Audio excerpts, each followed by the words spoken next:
All right, moving on to our next section, 7.2. We're going to continue our topic of identities. Remember, identity is an equation that's true no matter what you plug into the variable. So it's true for all possible replacements of the variable, whether it be x, theta, alpha, beta. Whatever the variable may be, both sides are identical, right? And you can show it graphically, right? If you were to graph the two sides of the equation, they would be overlapping each other. So even though they might not look identical, they are. No matter what we plug in, they're equal. So we talked about our fundamental identity in trig, our Pythagorean identity in our first section, which is sine squared theta plus cosine squared theta equal 1. And then we derived some different identities from that by rewriting it.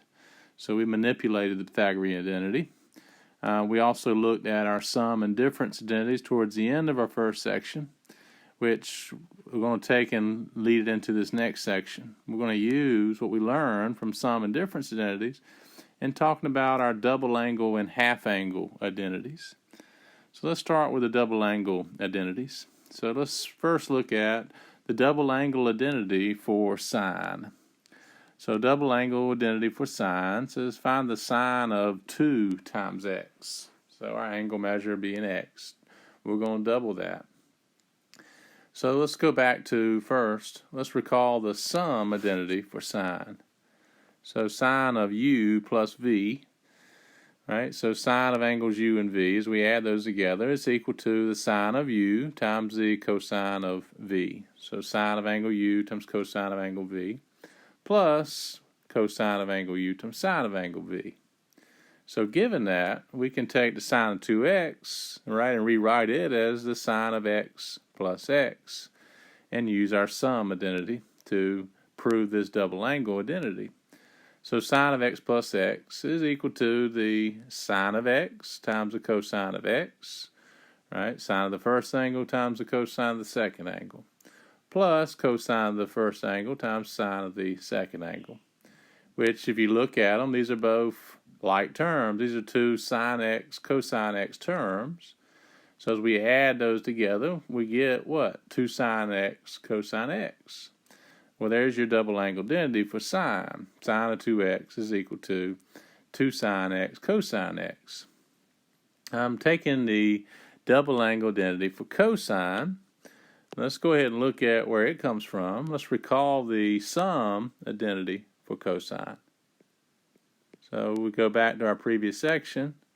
We learned that the cosine of angle u plus v is equal to the cosine of u times the cosine of v minus the sine of angle u times the sine of angle v. So if we take that and we look at what we're talking about now, which is double angle, cosine of 2 times x, that's equal to cosine of x plus x. So that would be cosine of x times cosine of x minus sine of x times sine of x, which simplified gives you cosine squared x minus sine squared x. So there's your double angle identity, right? Cosine of 2x equals cosine squared minus sine squared x. And then from that, I've rearranged or manipulated a little bit by rewriting it all in terms of sine or cosine. For example, if you look at this second expression, it says cosine of 2x also equal to 1 minus 2 sine squared x. And that's true. That comes from applying the Pythagorean identity. So remember, we can write it down here at the bottom. So let's recall the Pythagorean identity. Right? Sine squared x plus cosine squared x equal 1. And if we were to rewrite that, for example, in terms of sine squared, we could subtract that over and move it to the other side. So that would mean cosine squared x equal 1 minus sine squared x. So yeah, if you were to plug that in up here, yeah, this is equal to 1 minus sine squared x minus another sine squared x, right? What do you get?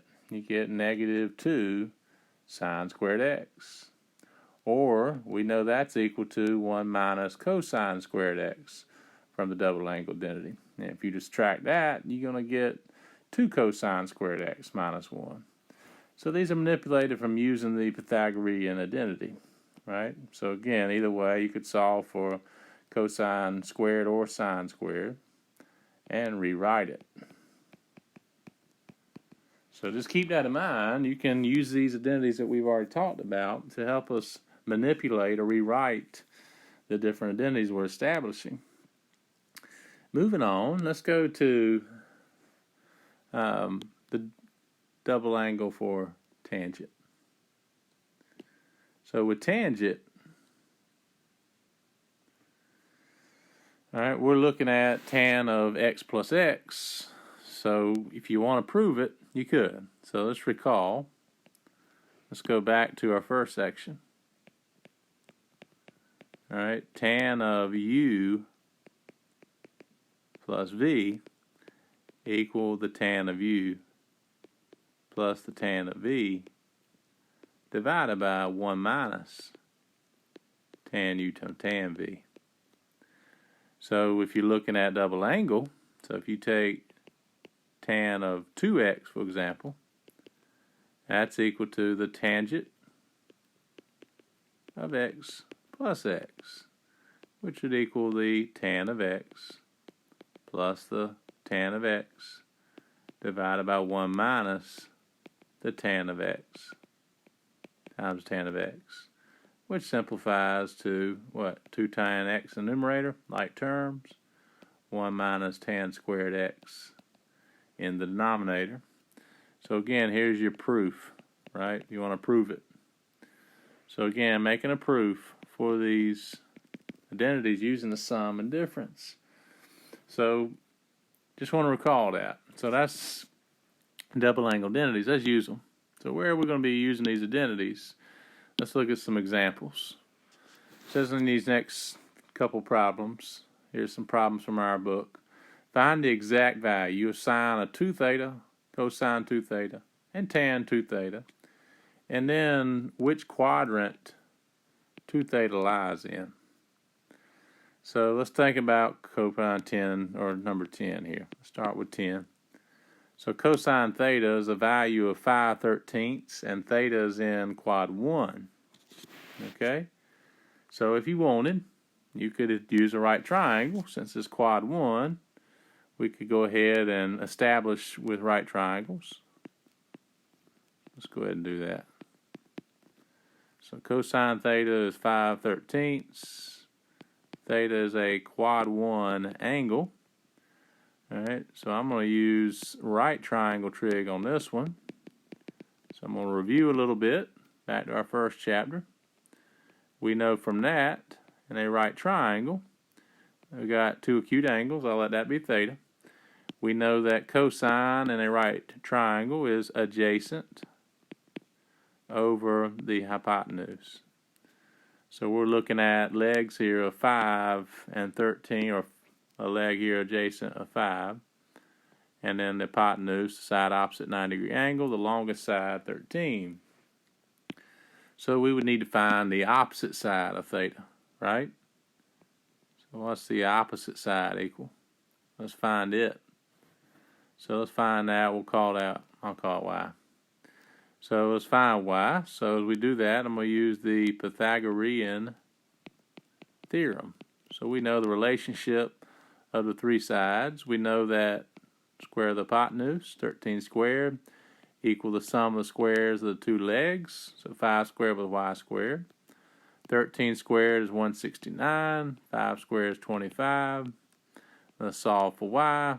So we need to subtract 25 over. That gives us 144 equal to y squared. Take the square root. We know we need the positive, right? We don't worry about plus or minus. It's not going to be a negative. We're dealing with quad 1. Everything is positive. So the opposite side, or y, is 12 units in length. So now you can go ahead and write in what? Sine of theta. Right? Let's go ahead and write sine theta. Sine theta would be equal to 12 over 13, right? Opposite over hypotenuse. And tan theta, right? What would tan theta equal? Tan theta would equal 12 over 5, right? Opposite over adjacent. So now that we've established sine theta and tan theta, let's go through and find what they're asking for. So what's the sine of 2 theta going to equal? So by the identity, that's equal to 2 sine theta times cosine theta. Well, sine theta is 12/13. Cosine theta was given, that's 5/13. So that's equal to 2 times 12, which is 24. 24 times 5. So we multiply that together. We got 120 over 169. So there's the sine of angle 2 theta. 120 over 169. All right, let's go ahead and do cosine 2 theta. So what would cosine 2 theta equal? By identity, that's equal to cosine squared theta minus sine squared theta. And again, cosine theta was given, that's 5/13 squared, minus sine theta, which we calculated to be 12/13 squared. As we square those, 5/13 squared, 5 squared is 25, 13 squared is 169, 12 squared is 144, 13 squared is 169, and as I subtract, I got negative 119 over 169. So there's the cosine of 2 theta. And then going to our last, right, trig function, let's go ahead and find tangent. Tangent of 2 theta, we know is equal to 2 tan theta. Now there's a couple ways to do this, and I'll show you both ways. We could use the identity, 2 times the tangent of theta, divided by 1 minus tan squared theta. All right, which is equal to 2 times what? Tan theta was 12/5, divided by 1 minus 12/5 squared. As you simplify that, that's 24/5, divided by 1 minus 144 over 25. And then I would clear out my denominator. I can multiply by the LCD at this point. So I'm going to do that. Least common denominator is 25. So I'm going to times numerator denominator by 25 to rewrite, clear out, simplify. So as we do that, of course, 5 divides in 25 5 times. We know that 5 times 24 is 120. So my numerator is 120. Divided by, now denominator we got to distribute. 25 times 1 is 25. 25 times 144 over 25 is minus 144. And that's equal to negative what? 119. 120 over negative 119. So I got negative 120 over 119. There's tangent of 2 theta. All right, now I want to show you that's using the identity. Or, and we'll write that down here. Another way to do it, let's do it in a different color. Or we could say tan of 2 theta is equal to, use our quotient identity, sine of 2 theta over cosine 2 theta. So let's apply the quotient identity. So remember, we had already found sine 2 theta over cosine 2 theta. So that's equal to 120 over 169 divided by negative 119 over 169, which then as you multiply by the reciprocal, right, what happens? Let's go ahead and flip it. So we got negative 169 over 119, and they divide out, and there you got, there it is, negative 120 over 119. So a couple different ways to do it, right? We don't have to apply the identity double angled into a tangent, we could have used the quotient identity. So there's a shortcut for that, right? You get the same value. Two different ways on tangent. So once you have sine and cosine, of course, you've defined tangent. All right. So only thing we have an answer. It says, which quadrant does 2 theta lie in?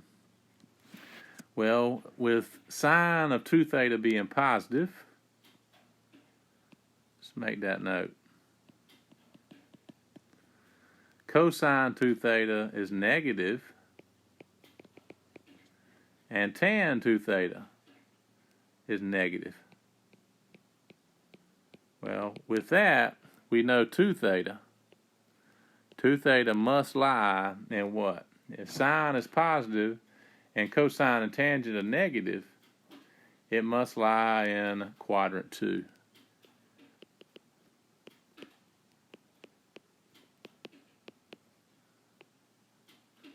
Right? Sine is positive. We can make the note. Sine is positive. Cosine and tangent negative. So everything quadrant 1 is positive. Quadrant 2, only thing is positive is sine. Everything else is negative. Of course, I should say cosecant. It's reciprocal. Remember, all students take calculus. Quadrant 3, tangent is positive. Everything else is negative. We know quadrant 4 is cosine. Calculus, C. So everything else is negative. So keep that in mind. Help you know where you are as far as the terminal side of the angle. So doubling that angle. So theta was in quad 1. We doubled it. That put us in quad 2. So using the sign changes. Let's do the next example. Here I've got tan theta equal negative 15/8, and theta lies in quad 2. All right, so what I want to do, let's draw a picture. Let's draw a rotation. Since this is a quad 2 angle, instead of using a right triangle, I'm going to look at it using the terminal side of an angle that lies in quad 2. So here's an angle in standard position with a counterclockwise rotation. That would satisfy this restriction. And we know with the point here on the terminal side, remember tangent of theta equals negative 15/8, right? We have y coordinate and x coordinate. So what I want to go ahead and do, let's go ahead and show that. Let's put our negative here in the denominator, all right? And the x coordinate, because we're in quad 2. So I write that as 15 over negative 8. Right? Y coordinate over x coordinate. So that implies we have an ordered pair of negative 8, 15. And now, in order to find all the other function values, all we got to do is find the radius. Right? The distance from the center of rotation, right, to that point, xy. So with that said, you can prove that using your Pythagorean theorem, your distance formula. Again, we're going left 8, we've gone up 15, right? So that implies r squared is equal to what? Negative 8 squared plus 15 squared. So it's equal to 64 plus 225, which is 289. All right, and if r squared is 289, we take the square root. And what's the square root of 289? We know the square root of 289, right, is 17. So we can rationalize that. So that implies r equals 17. So there's our radius, right? Our radius is 17 units. So we can go ahead and label that over here. So now we can go ahead and write in all the function values. So we also know sine. Let's go ahead and write in sine of theta. Sine of theta is equal to y coordinate, right, over radius. So it's equal to 15 over 17. We know cosine of theta is equal to x coordinate over radius. So it's equal to negative 8 over 17. Right? We'll plug in cosine. So now you got all three function values. So let's go to our problem. So as we're asked to find the sine of 2 theta, we can go ahead and do that. So with that, let's write it in here. So sine of 2 theta equal to 2 sine theta cosine theta, which is equal to 2 times 15/17. Right, and plug in what we just found. Right, sine of theta times the cosine of theta, which we just calculated, x coordinate over radius, -8 over 17. And let's go ahead and simplify. So we multiply that together. 2 times 15 is 30. 30 times -8, that's -240. 17 times 17 is 289. So there's the sine of 2 theta. So sine of 2 theta holds a negative function value. All right, how about cosine? Cosine 2 theta with the identity, that's cosine squared minus sine squared, which is equal to -8/17 squared, minus sine theta, which is 15/17 squared. So I got 64 over 289 as we square, -8/17, minus 225 over 289, so we square 15/17. And as we subtract those, we get what? Well, 64 minus 225 is -161. So end up with -161 over 289. So there's the cosine of 2 theta. And let's go ahead and finish it off. Now with already established in sine and cosine, I'm going to use the quotient identity. Definitely the easiest. I don't need to use the double angle identity for tangent because I've already established, again, sine and cosine. So by definition, that's sine 2 theta cosine 2 theta. So I got -240 over 289, all divided by -161 over 289, which fraction over fraction, we got to multiply by the reciprocal. Flip it. And as we do that, of course, two negatives make a positive, 289s divide out. So we end up with a positive function value for tangent, and that's leading you to your quadrant, right? Your quadrant that 2 theta lies in, well, tangent is positive, along with sine and cosine being negative. We're looking at what? Quadrant 3. All students take calculus. So that implies 2 theta lies in quad 3. Right? Why? Because tangent is positive. Right? But not quad 1. Yeah, tangent's positive in quad 1 too. But we had sine and cosine negative.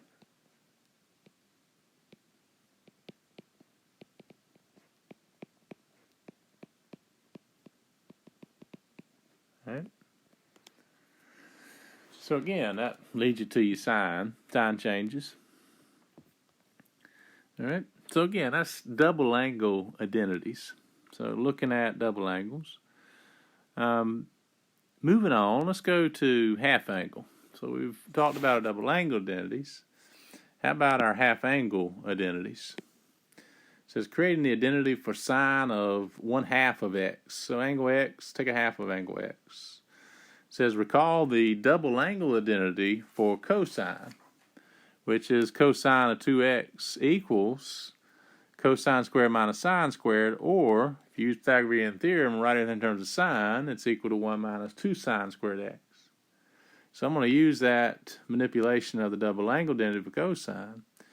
And then if you were to solve for sine squared x right here, get it by itself, the first thing we would do, right, is to go ahead and move sine squared x over, right? We could add to the other side and divide out of 2, right? So that would be equal to 1 minus cosine 2x over 2. And then what's looking for? Half angle. So let's replace x with half, x over 2. So wherever you see x, we're going to plug in x over 2. And then what are we looking for? We want the sine of x over 2, not sine squared. So at that point, I got to take the square root. Of course, here the 2's divide out, so it just simplifies the x.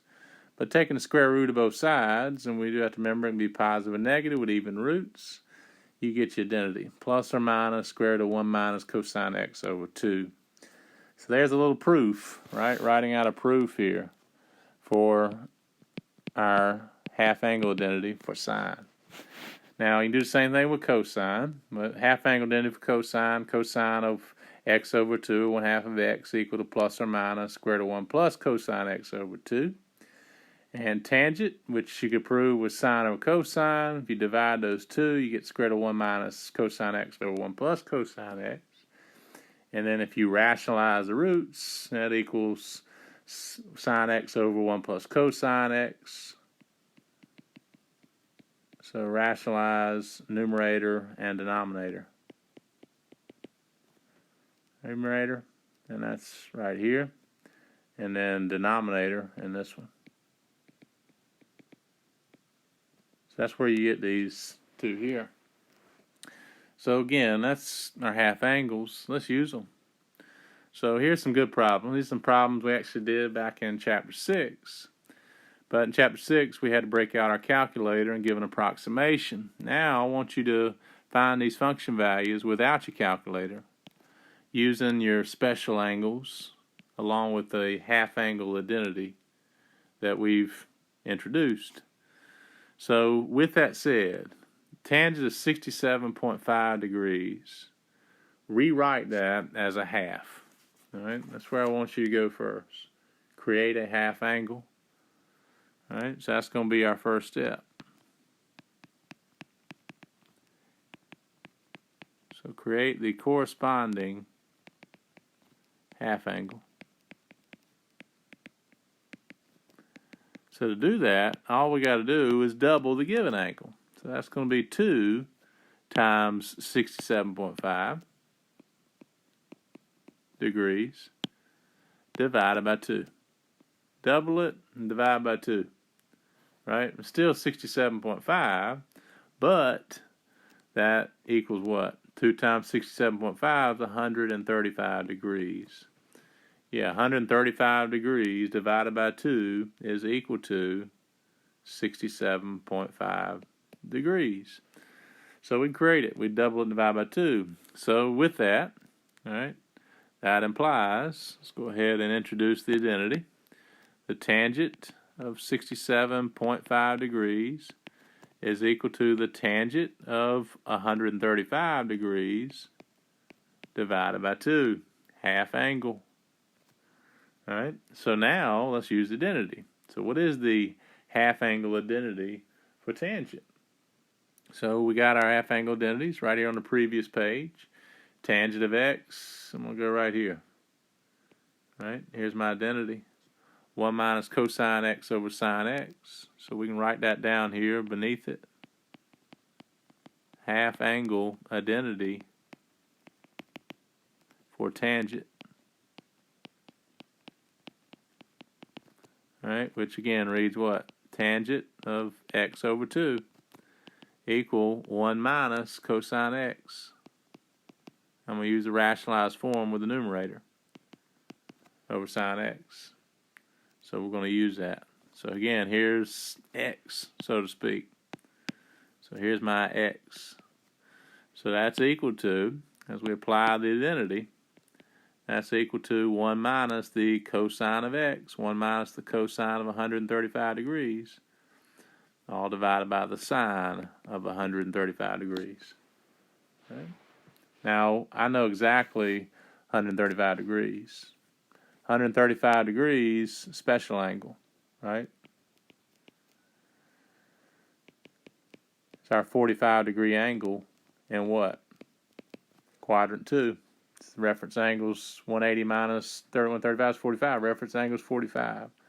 So you should know that. All right, I know cosine of 135. Cosine of 135 is negative square root 2 over 2. I know the sine of 135 degrees. It's square root 2 over 2. So you should know that. We don't need a calculator for those. If you need your TI or you need your, I should say, unit circle, you can go back to that reference, right? Here's X and Y coordinate. Yeah, cosine of 135 degrees on the unit circle simplifies the X coordinate. Sine is the Y coordinate. So sine of 135 square root 2 over 2. So quick review, we should be familiar with those, right? So evaluating, we can easily do so. So this is equal to 1 minus what? Cosine of 135, which is negative square root 2 over 2, all divided by square root of 2 over 2. So we got 1 minus minus, which is a plus, square root 2 over 2, divided by square root 2 over 2. Now at this point, let's go ahead and simplify. Let's multiply by the LCD. So again, my least common denominator is 2.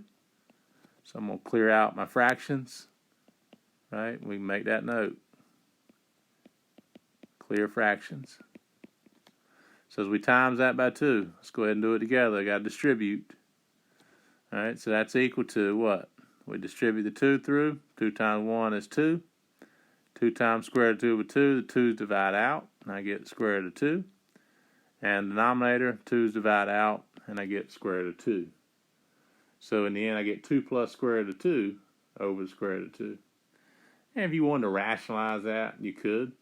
Right? You could rationalize that to get rid of the root. So you want to make that look a little better. Now I could get rid of the square root. We could distribute. So again, I'm going to rationalize denominator. All right, so as we do that, we'll distribute square root of 2 through. So what does that give us? That gives us 2 square roots of 2 plus 2 divided by 2. And then you can break that up into 2 fractions and simplify even further. So you end up with what? Just square root of 2 plus 1. So there it is, rationalized, right? So there's the tangent of 67.5 degrees. Right? So again, finding that value. So let's go ahead and look at that. Now you've got the exact value. I want you to look at what we did in Chapter 6. Now in Chapter 6, all we did was write a decimal for that. Let's check it. Let's make sure we've applied our identities correctly. So get your calculator out. Let's go to our TI. Make sure your mode's in degrees. Mine's in radians. This is given a degree measurement. Let's go ahead and put in the tangent of 67.5 degrees. Its value is 2.414. Well, we just said it's square root of 2 plus 1. Let's see if that's true. What is square root of 2 plus 1? 2.414. So you see, there's the exact. Didn't need a calculator. We just needed our half angle identity, right? Rewrote using special angles. All right. Move on. Let's do another one just like it. Let's do number 20. So let's take a look at 20. I've got the cosine of pi over 8. Let's rewrite that using a half angle. So let's create the half angle. So I'll do that right above it. So what's the half angle from that? That's 2 times the pi over 8. So remember, you double it, and then you divide by 2. All right, and if you simplify that, right, what does that equal? That equals 2 pi over 8 over 2. And 2 pi over 8, that reduces. 2 divides them both. That's pi over 4. Now we're in business. We know everything with pi over 4. So we're dealing with our special angle, right? Pi over 4, special angle. So just like our last problem, right, we had a special angle, right? 135 degrees. So once we created that half angle, we were in business. We have that special angle, right, to work with. All right, so let's go ahead and rewrite it. So this is equal to cosine of what? pi over 4 divided by 2. And applying the identity, so we know the identity is this. So let's write the identity down here below it.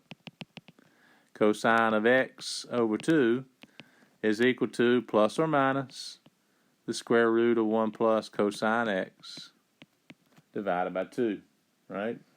Looking at cosine's half-angle identity. All right, well, let's go ahead and use that. So here's my x. All right, there's x. So apply identity, that's equal to, now with pi over 8, our given angle was a quadrant 1 angle. So we're dealing with the positive square root. Depends on where our angle lies as far as the sign of the square root. So we know cosine is positive in quadrant 1.